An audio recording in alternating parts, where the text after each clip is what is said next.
de órgãos é um tratamento efetivo para muitas doenças e, às vezes, a única opção terapêutica. Para que um órgão seja transplantado, antes ele precisa ter sido doado, e o diagnóstico de morte cefálica é o ponto inicial para o desencadeamento do processo de doação e transplante. Para iniciar o protocolo de morte cefálica, o paciente deve preencher alguns critérios bem estabelecidos. Apresentar uma grave lesão estrutural encefálica que seja irreversível e bem documentada. Assegurar que causas reversíveis de coma foram excluídas ou corrigidas.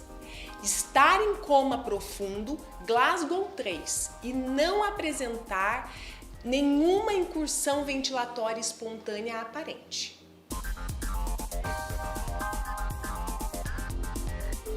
A lesão neurológica do paciente deve ser grave o suficiente para justificar a morte encefálica. Acidentes vasculares encefálicos isquêmicos ou hemorrágicos, tumores, infecção de sistema nervoso central, trauma de crânio e até encefalopatia hipoxia-isquêmica podem causar a morte encefálica, mas para isso é essencial que haja a lesão do tronco encefálico. Esse acometimento pode ser direto, com uma lesão que envolva primariamente o tronco encefálico, ou pode ser indireto, como ocorre nos casos de massa cerebral com efeito e herniação cerebral sobre o tronco. Lesões difusas que acometam todo o encéfalo, inclusive o tronco, também podem justificar, como acontece na encefalopatia hipóxia isquêmica pós-parada cardiorrespiratória, por exemplo. Nesse caso, o exame de imagem mostrará um edema difuso cerebral.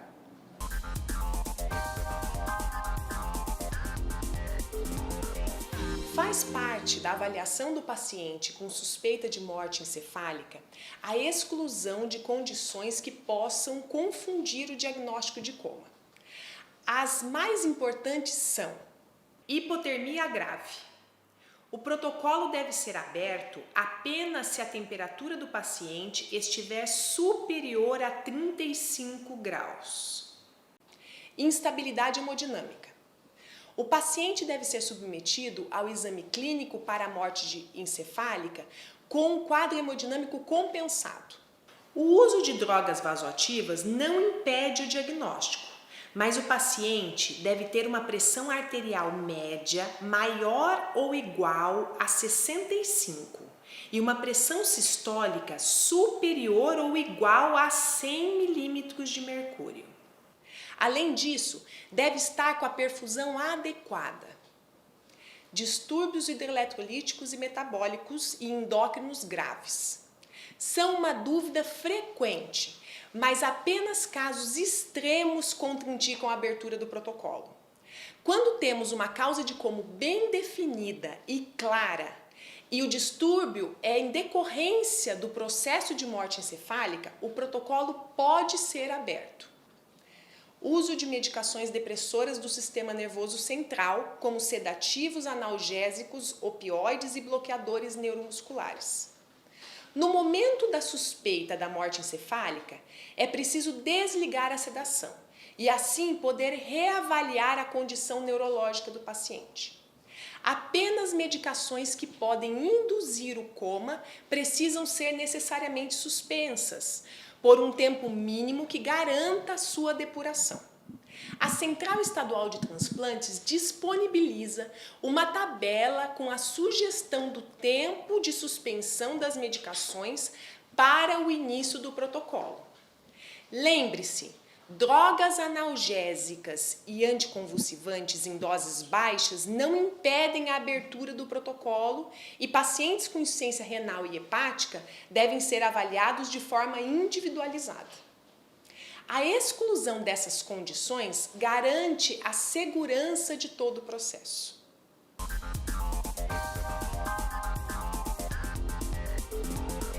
Estar em coma irresponsivo é essencial para o diagnóstico de morte encefálica. A resposta motora deve ser testada nos 4 membros e o paciente não deve apresentar nenhum movimento de retirada da dor. Movimentos esporádicos e involuntários dos membros podem acontecer, eventualmente, por reflexo medular.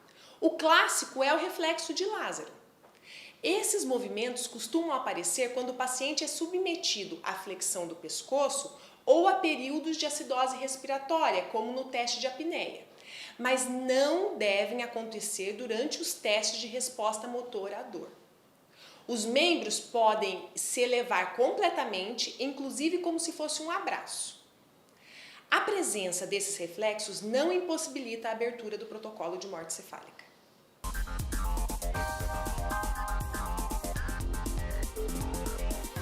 Quando a lesão encefálica acomete o bulbo, que é a parte mais baixa do tronco encefálico, o centro respiratório é lesado e o paciente faz apneia. Dessa forma, pacientes que estejam sem sedação e que não tenham ventilações espontâneas podem estar em morte encefálica.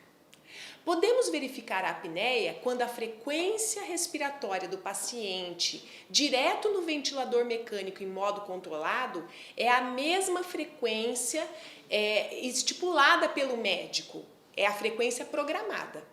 Ou desconectando o paciente do ventilador por 1 minuto e observando seu tórax, para ver se ele ventila.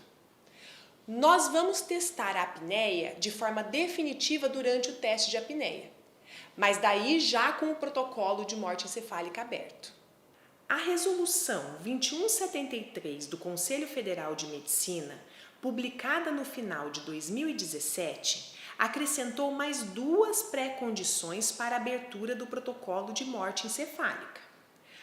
O paciente deve estar em observação e tratamento no hospital por um período mínimo de 6 horas. E se a causa primária do quadro for encefalopatia hipoxia-isquêmica, esse período deverá ser de no mínimo 24 horas. Além disso, o paciente deve ter uma saturação arterial de oxigênio superior a 94%. Se o seu paciente preenche todas essas pré-condições, você já pode abrir o protocolo de morte cefálica. Lembre-se, independentemente das condições de base e de uma eventual doação de órgãos, o protocolo deve ser executado para o diagnóstico. Assista nossos vídeos mostrando passo a passo das etapas do protocolo de morte cefálica e a manutenção do potencial doador. E em qualquer dúvida, entre em contato conosco no Sistema Estadual de Transplantes do Paraná.